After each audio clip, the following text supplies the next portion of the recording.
Democrats are in messaging mode right now. So they're going to fight Republicans in the House on everything we do, because in the House is the only place that Republicans have national power. We don't have it in the Senate. We don't have it in the White House. So they're in 2024 presidential campaign mode. So Hakeem Jeffries, the minority leader with the Democrats, he calls us extreme MAGA Republicans every single day.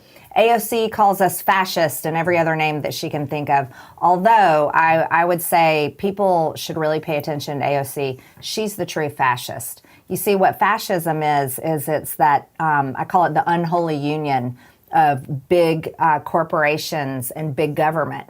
And they have completely aligned together, and it hurts the little people, people that she claims to protect and support.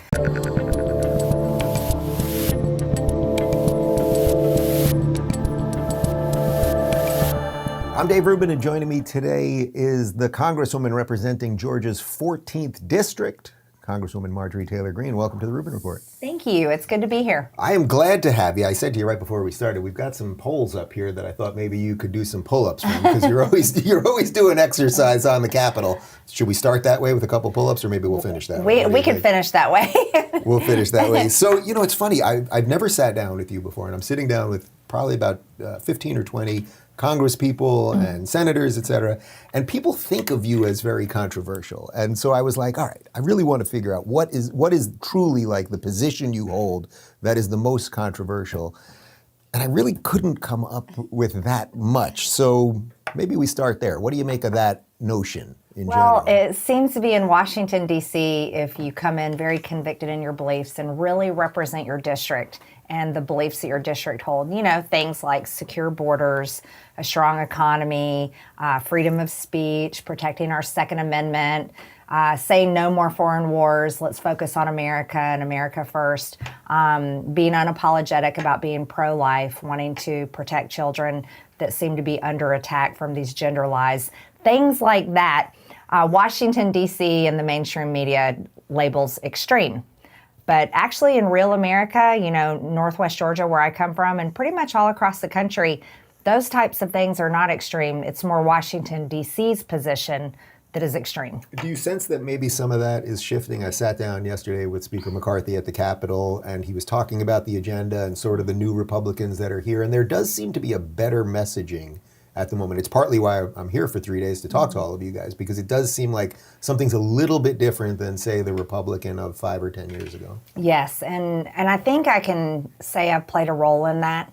That was one of my objectives when I came to Washington, was to change the Republican Party.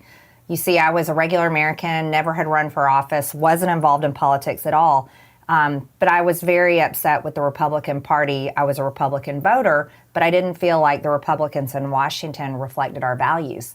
And so since I've come to Washington, I've never backed down on the messaging that I've brought, the bills that I've introduced, but also having communication within our conference. Sometimes it's been arguments, it's been confrontation. At times it's been explanations and really good conversations of here's where our Republican Party needs to move to. This will reflect our voters across the country and then really be good for our country overall.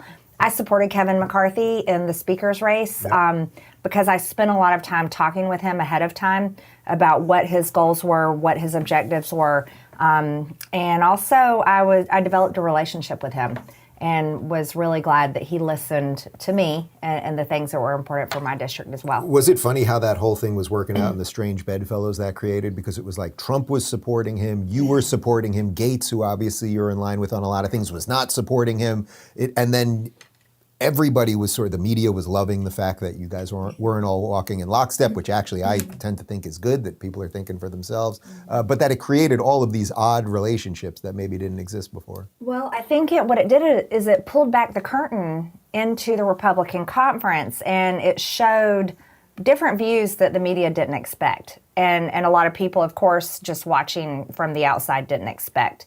Over half of the Freedom Caucus, I'm a member of the Freedom Caucus, over half of the Freedom Caucus supported Kevin McCarthy, myself, Jim Jordan, many others. But then some of my best friends, the people that I'm always in line with, they didn't. They opposed him. And then you saw the debate back and forth, sort of the internal war. But like I said, it was all on display on cameras, on C-SPAN, and the media was front and center, of course, enjoying it. Well, you want to know why.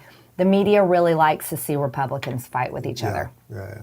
But I have been calling our internal arguments, I call them the civil war within the party. And I think it's good. I really do. This is what Washington is about. It's a place where we hammer out debates. We discuss policy. And yeah, that means that we argue sometimes. I never think that's a bad thing. What we do have to do in our conference, though, is we worked it out. We elected Kevin McCarthy as Speaker. We had our rules package. It was the same, literally the same from day one to the last day. Only one change to motion to vacate the chair went from 5 members to 1 member. That was the only change in the rules package. But what we had to do is we had to say, all right, now that we've been through this, we have to come together because there's only 222 Republicans. It takes 218 to pass anything on the House floor. And we have big battles ahead. We have the budget. We've got the debt ceiling fight. We're going to have the NDAA. We've got big things that we have to do. We don't control the Senate and we don't control the White House. So it's some challenges ahead. So speaking of those numbers in the Senate, one of the things that you guys just did pass is this parental rights and education bill. And as a Floridian, I am well aware of a little transparency in education, obviously. Were you shocked that not one Democrat signed this thing? I mean, all it is about is basically that you got to sign up, like back in the day, 3rd grade, you're going to the zoo, your parent has to sign something saying you're going to the zoo. I mean, it's just about transparency. Yeah, no, they fought us big time on it. Well, and you're a father as well, so I'm sure you appreciate it. And being from Florida, you love your freedom. We do love our freedom. No, we fought the Democrats on it. And so the things that they said in the bill debate, I actually presided in the chair in some of it and then was paying close attention to that committee. They were accusing Republicans of banning books, book burnings, and not teaching history. They even called us racist. They called us all kinds of names when what we were really saying is we want parents to have the rights to have control over curriculum, to be able to talk to their school boards, of course, to have control over their children because they're the parents. And then the second piece they're also the taxpayers that fund the schools. So I think their voice should be just as important, and all of us Republicans agreed in spite of not one Democrat. So when AOC basically calls this thing fascist, which she did on the floor, and then was it Hakeem Jeffries, I think, said that they're not going to teach, the Republicans don't want the Holocaust to be taught. I'm guessing these guys don't talk to you on the DL, right? Like you're not getting a lot of hellos in the hallways there and being like, hey guys, you know it's not true. No. And well, here's the mode that they're in. So for people to understand, Democrats are in messaging mode right now. So they're going to fight Republicans in the House on everything we do because in the House is the only place that Republicans have national power. We don't have it in the Senate. We don't have it in the White House. So they're in 2024 presidential campaign mode. So Hakeem Jeffries, the minority leader with the Democrats, he calls us extreme MAGA Republicans every single day. AOC calls us fascist and every other name that she can think of. Although I would say people should really pay attention to AOC. She's the true fascist. You see, what fascism is it's that, I call it the unholy union of big corporations and big government. And they have completely aligned together, and it hurts the little people that she claims to protect and support. Yeah, AOC is really the fascist herself. And isn't it funny that, I mean, that's right out of Rules for Radicals, that you're supposed to accuse the others of what you're doing. That's right. And they do it, and they do it well. Joe Biden's doing it right now, too. If people have been paying attention, he's tweeted out in the past week or so, he's blaming Republicans for not wanting to fund border security to stop fentanyl from coming in the country, which is laughable because under Joe Biden, we've seen fentanyl increase. It's literally doubled coming in the country, and over 300 Americans die every single day from fentanyl poisoning. So they are in messaging mode, accusing us of what they literally do and lying about it. What's going on in Georgia these days? Because it seems like it's hard to understand fully what's happening with Georgia. There are Senate seats that kind of seem like they could go either way. They end up going blue usually. Obviously, Kemp did better than, I think, better than people anticipated. But it certainly could have gone the other way. And you have an election denier running against him, even though it's supposed to be only Republicans that are election deniers. It's sort of a weird state in terms of making sense of what's going on there. What is that? It's probably hard for a lot of people outside of Georgia to understand exactly what you explained. So Brian Kemp, our governor, did something really well. When all the COVID shutdowns happened, Georgia, and sorry, Florida, we were actually the first state to reopen. Thankfully, and that was something I had talked with Brian Kemp a lot about. I would call him, Governor, we've got to reopen. We need our schools reopened. Our businesses need to be reopened, basically begging him. Thankfully, Governor Kemp listened to all of us that were asking him for these things. We reopened. So our businesses got open again. People went back to work. Our kids weren't trapped at home suffering from, oh my gosh, the list goes on with that. But so people in Georgia had a lot of things to be happy with Governor Kemp about. Another thing that he did is he passed constitutional carry. Georgia is a big gun state. We have a lot of gun owners and Second Amendment supporters. So that was a critical piece of legislation that he got done. And we have a very strong economy in Georgia. So these are the things that people may forget about where they get caught up in watching like the President Trump, Governor Kemp arguments, those, then those are really more side stories. Because Trump did want him to keep the state closed longer than he did. In the beginning, that's what, and Dr. Fauci, Birx, they were advising President Trump. You can't fault President Trump. He was listening to the people that were supposed to be the experts. And he was telling everybody to shut down. Brian Kemp reopened, and I think there was a list of others that reopened. So that shows you like some of the reasons kind of behind the scenes why people in Georgia supported him so much in his reelection. So why do you think the Senate seats go the other way? Well, I think it had to do with candidates. I think it had to do with campaigns. Another thing that people may not realize is a campaign is just like a business. And not all of them do a good job. They really don't. There's a lot that goes into a campaign. It's messaging is really important. There's TV ads and placement, radio ads and placement. Social media is even just as important as TV and radio, maybe even more so. It's your ground team, door knocking, phone calls. I mean, it literally is a mini business, and they don't always do it well. Herschel Walker's campaign was run by Washington, D.C., wasn't run by people in Georgia that really understand Republican Georgia voters. Mitch McConnell's views and values are not accepted in Georgia, and that proved to be true with Kelly Loeffler's campaign. So when you have Team Mitch shirts going around in my district knocking doors, that's not a good look for your Republican senator's candidate, and that's just the truth. Let me ask you a couple of the other things that you're sort of in the middle of right now. You were banned on Twitter. Was that your personal account or your government account? Just yesterday, it was my government account. Oh, you were banned yesterday again? Well, okay. Oh, I was talking about, I didn't even know that. I was talking about the original one. Okay, so the original one was my personal and campaign account. Right. Banned for the entire year of 2022. It was during my reelection. I couldn't raise money. I couldn't message. I couldn't put my ads. I couldn't fight back and defend myself. I only had my congressional account. But I got it back when Elon Musk bought Twitter, thankfully. Now, yesterday, my congressional account got banned, and they said it would be 7 days. Do you know what I shared? What was it? I shared the same thing that many media companies, Daily Caller and others, were writing articles about. It was about the Trans Day of Vengeance that was being planned. Oh, I did see the tweet. I didn't realize you were banned for it too. I know that Sean Davis, a whole bunch of people got banned or got striked or locked out of their accounts because we were warning. This looks like a violent extremist, terrorist. Antifa. I have entered a resolution to declare them as domestic terrorists. That's what they are. The group organizing it, what is an Antifa group locally. And they're organizing this event called Trans Day of Vengeance, just on the heels of the horrific school shooting in Nashville.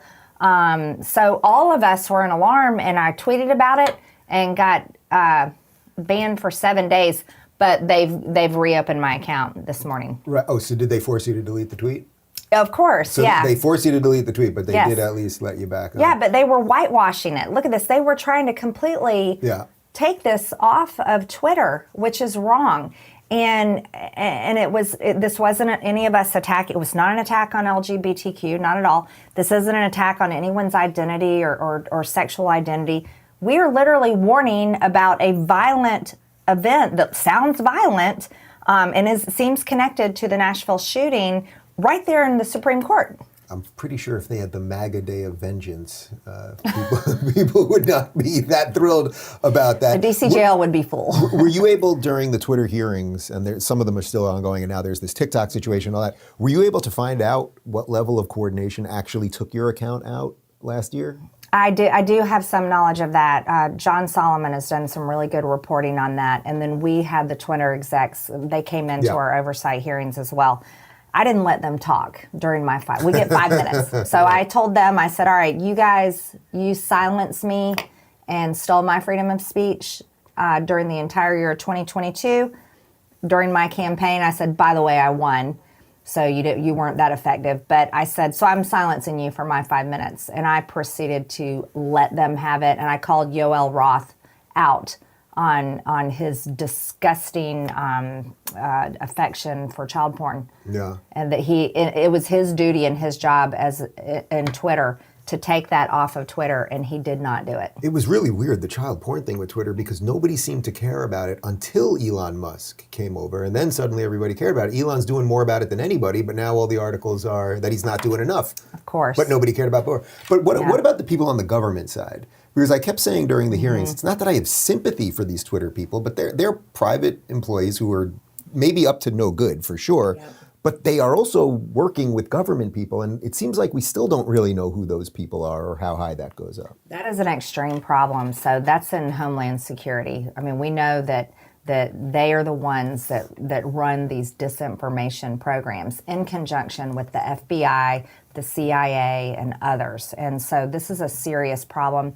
It's a weaponization of government, basically targeting our First Amendment rights. There's a weaponization of government committee. Yep. Jim Jordan is running that committee.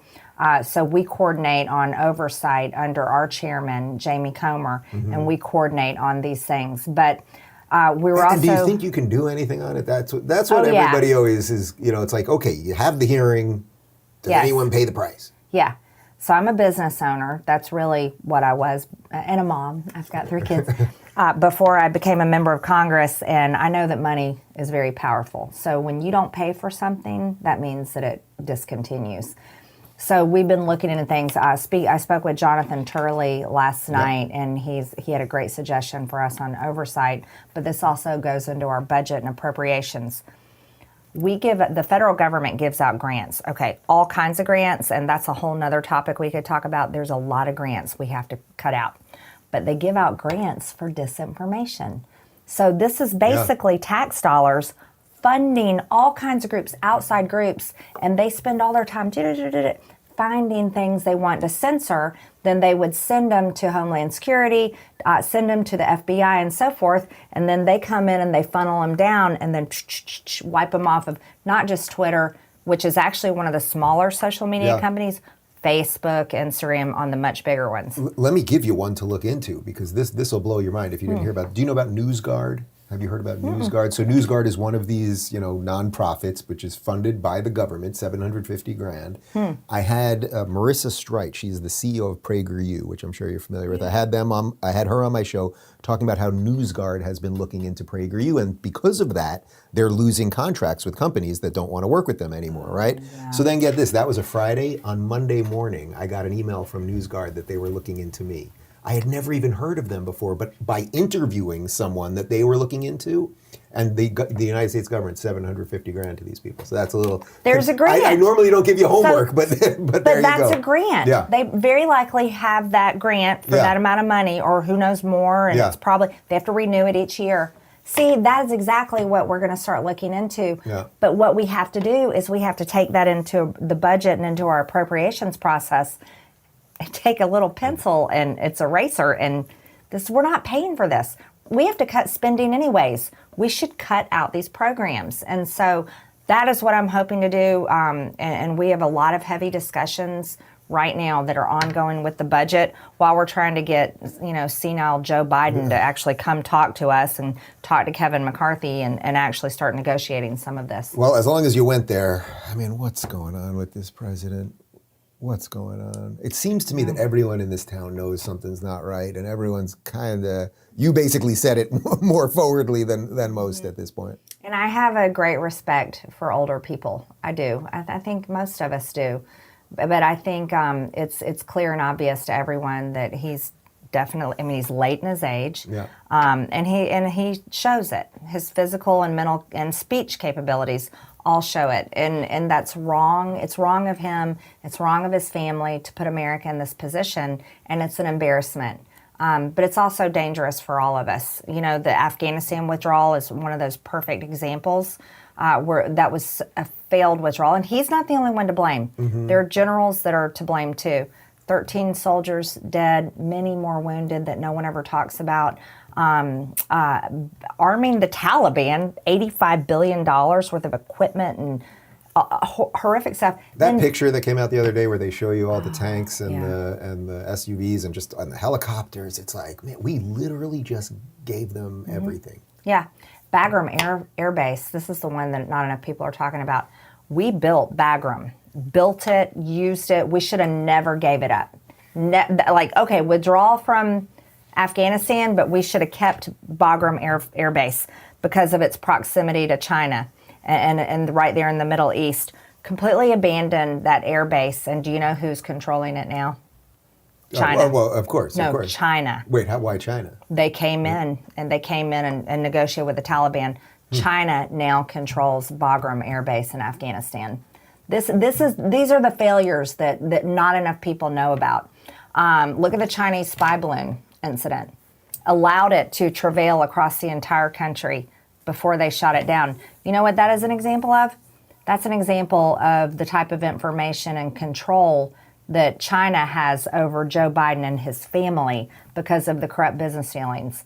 On the Oversight Committee, our chairman, Jamie Comer's done a great job leading us into the investigation. We've subpoenaed the Biden family bank records. We have them.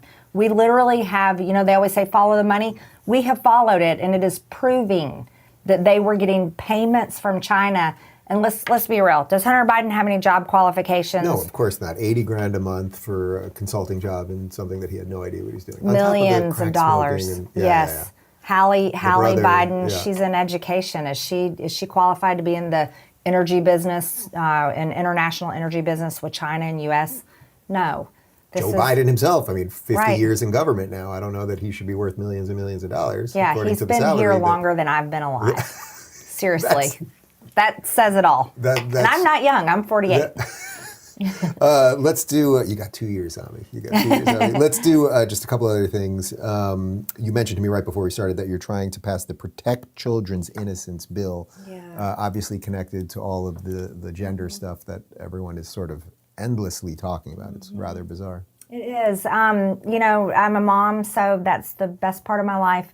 And I just love our kids. And I think childhood is such a precious and important time. And it's a time that we really have to protect kids and how they grow and develop and how they feel about themselves. And there's a sexualization happening in our education system, and then even worse on social media. And tragically, we've seen a multi-billion-dollar industry bloom practically overnight, targeting children. So, if you've ever heard of Chloe Cole, or maybe you've interviewed her. Yeah, I haven't, but I know who she is. Detransitioner. She's so brave. Detransitioner.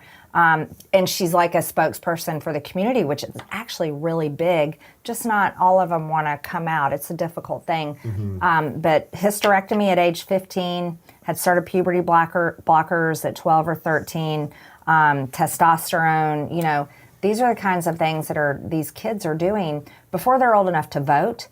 Buy cigarettes, buy alcohol, graduate from high school, go to college, join the military, big adult, get a tattoo even. Think about it. You got to be 18 to get a tattoo, but they can cut their breast off or horrible surgeries, genital surgeries.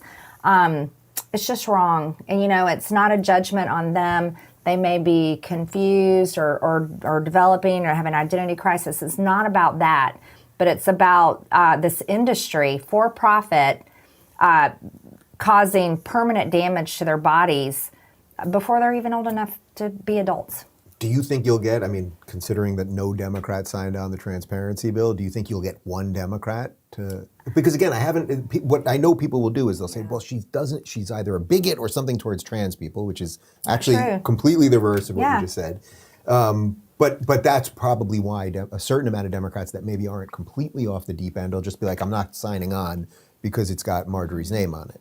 That could be the case. They've done a really good job creating a character of me that doesn't exist, and they present it to the public all the time.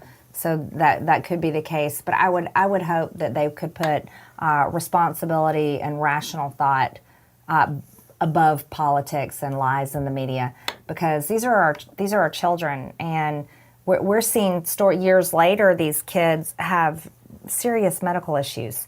And they regret it, and they commit suicide. They say this is to prevent suicide. They're committing suicide after they transition, and it's a serious problem. But my bill is really important. I have a lot of support. It's a sort of a flagship bill for all the states. Mine was the first bill introduced in the nation. What it would do is make it a federal law to stop any so-called gender-affirming care on anyone under the age of 18.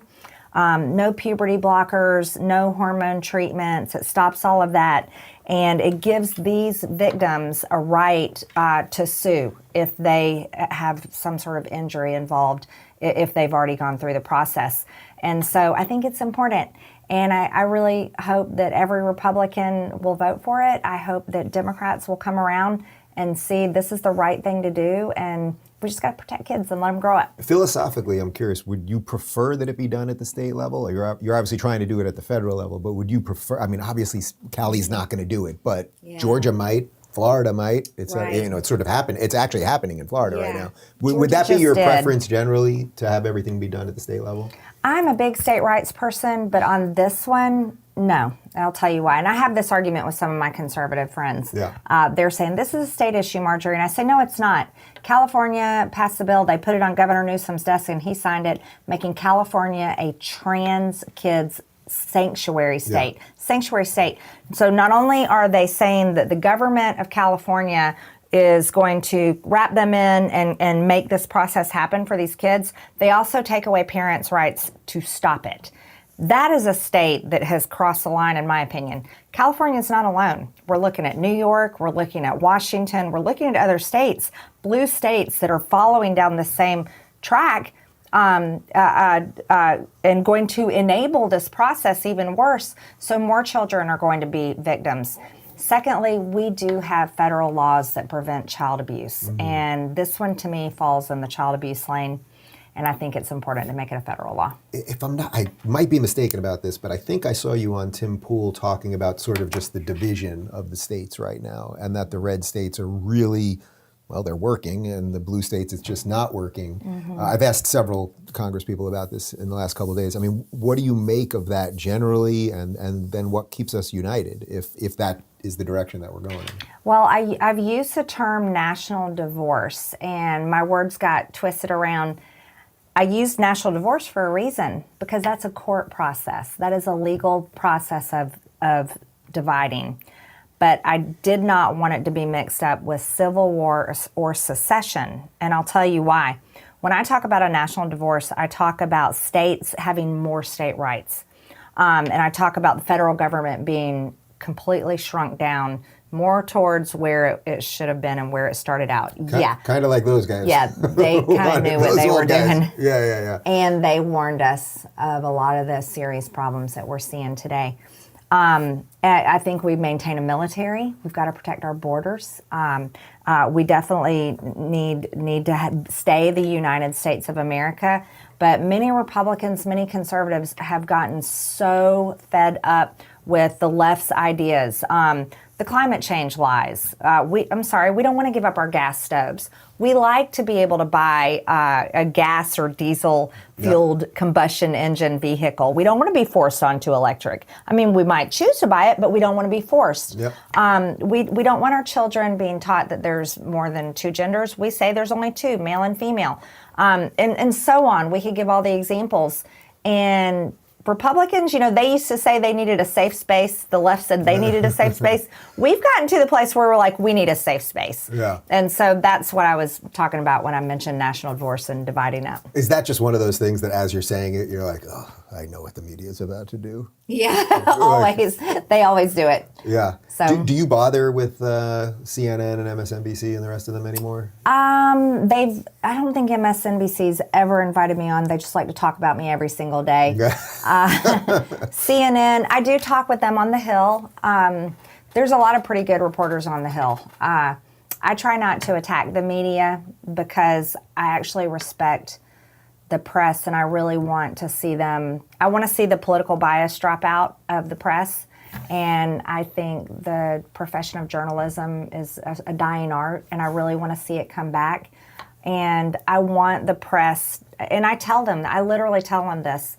I'm probably one of the few members of Congress, if it really came down to it, that would fight to the very end to defend their freedom, because I think it's important and it needs to be preserved.